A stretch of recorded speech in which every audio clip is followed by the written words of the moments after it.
Estuvo intensa el eclipse, ¿no?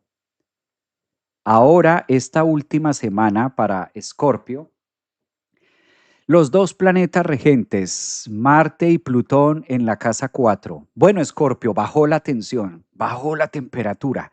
Venía Escorpio de una semana bien trajinada, bien movida, una semana que pedía mucho, una semana bastante exigente. Hay una gran oportunidad para Escorpio ahora con la entrada de Marte al signo de Piscis. Y el hecho de todo lo que esté pasando en Piscis, pues enhorabuena, mire cómo hay unas semanas tan intensas y hay otras semanas mucho más benéficas. Ahora el Sol haciendo un aspecto trígono, Venus y este tema de Mercurio, toda esta energía que está ocurriendo en Piscis, pues beneficia mucho a Escorpio para que cierre el mes de febrero con talentos, con goce, con disfrute. Escorpio pasó el aguacero, Escorpio pasó momentos tensos, Marte pasando por la casa 4, eso era como la turbulencia total. Esta es la última semanita y ya se ve luz al final del túnel.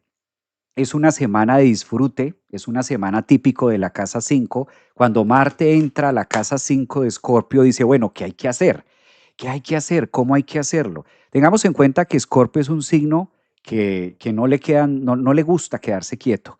Escorpio es un signo muy activo. Tú conoces una persona ascendente en Escorpio o una persona de Sol Escorpio o que tenga la luna en Escorpio y a toda hora andan a 1000 por hora. ¿Qué hay que hacer? ¿Cómo hay que hacerlo? Porque es el signo de la mutación, es el signo que todo el tiempo está haciéndose, formándose, procesándose, llamémoslo así.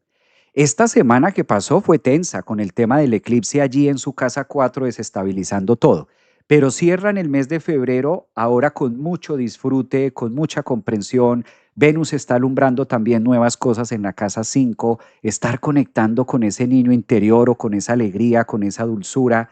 Un excelente momento para viajes. Fíjense que esta semana con el despertar que está haciendo Júpiter en la casa 9, por ejemplo, para Escorpio, haciendo unos aspectos bastante fluidos con todos los planetas que están en la casa 5, pues es un momento donde le dice a Escorpio, ¿y qué tal si hacemos un viaje? ¿Qué tal si te retiras? ¿Qué tal si te vas a descansar un poquito? ¿Qué tal si haces algo que te guste? Tanto planeta en la casa 5 le dice ahora a Escorpio, no todo tiene que ser cosas negativas, sino también es un momento de disfrutar. Si tú eres ascendente en Escorpio, Sol o Luna en Escorpio, pregúntate, ¿qué me hace feliz a mí? ¿Qué te hace feliz, Escorpio? No, ¿qué te gusta? No, pues a mí me gusta el parapente, hazlo. No, a mí me gusta bailar, ve a bailar. No, a mí me gusta leer, me gusta esto. Las energías planetarias para este cierre de febrero le están diciendo a Escorpio, ocúpate también de tu alegría. Fíjense que hay un espacio de la alegría y la alegría, la parte de sentirnos alegres, se estudia mucho en la casa 5.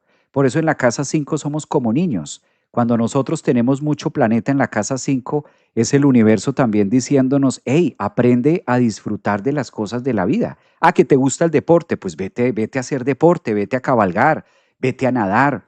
Haz algo que te dé vida, que te dé fuerza, que te haga sentir agradable contigo mismo. Como su planeta regente, que es Marte, está próximo a ingresar en conjunción al Sol y todos los planetas que están allí, pues es una invitación a eso, a darle tiempo y espacio y seriedad, que la vida no es solamente transformación o solamente temas difíciles, sino también hay espacio para el disfrute.